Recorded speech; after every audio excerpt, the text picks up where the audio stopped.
Okay, no fancy makeup today, guys. Just out here enjoying some sun. It's beautiful South Florida day. You know the joke, it's like, you know the difference between a South Florida summer and a South Florida fall? Absolutely nothing, except for a little temperature change. Well, I'm not gonna take all day or all afternoon to get quite to this point, but, I'm gonna get right to it. I feel, or I'm observing, the fact that we use God sometimes as a scapegoat. Like, we say, if it's God's will, we will succeed in something. And some of these ideas that we blame on God for us not achieving, or some of the levels that we don't make, or some of the personality changes that we don't make, really don't have anything to do with God telling us no. It's about the fact that we really didn't want to do the work that it took to follow up with the ideas that we put out into the atmosphere.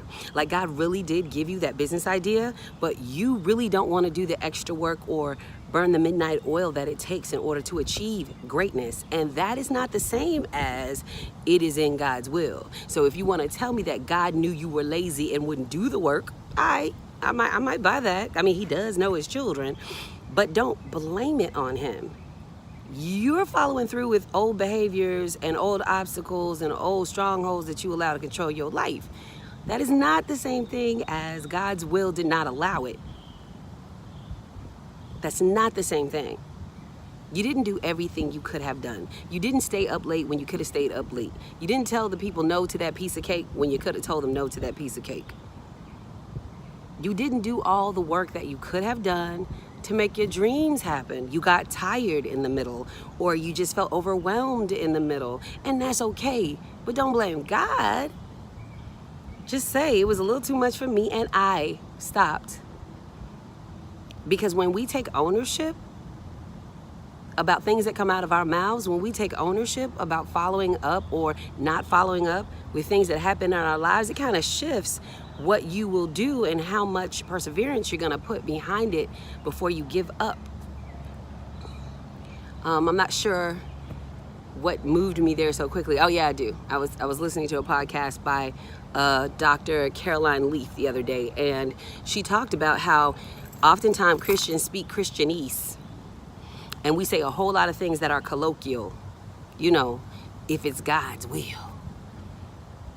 When we ain't even dealing in a Christ situation to start with. To start with, we're already dealing with something like going to work and being efficient at work, or getting healthy and eating the right thing, or starting a business that God does indeed keep bringing back to your mind, but you just don't want to do all the work. Or that podcast that he told you to start, but you don't want to do all the work. Or the vlog that you're supposed to be running, but you don't want to do all the work. And, you know, there's brunch and partying and a whole lot of other things you could do other than that. And of course, then there's the quick fix, let me hurry up and get rich stuff. I mean, who wants to do all this work? So, the next time you're about to give yourself an out and blame it on God, make sure it's God. Have a conversation with yourself. Is God stopping me, or is my laziness stopping me? Is God stopping me, or is my fear stopping me? Is God stopping me, or am I listening to too many other voices that really don't even have a say in how my life goes? Make sure you're not dropping jewels of regular things that we all listen to and we all quote. But if we really started looking for biblical influence or biblical support of what we say, it may not even be there. So, yeah, that's my thing for today, my blessing, my nugget for the day. Make sure if your destiny gets derailed that you aren't the reason it ran off the tracks. All right? Have an awesome weekend.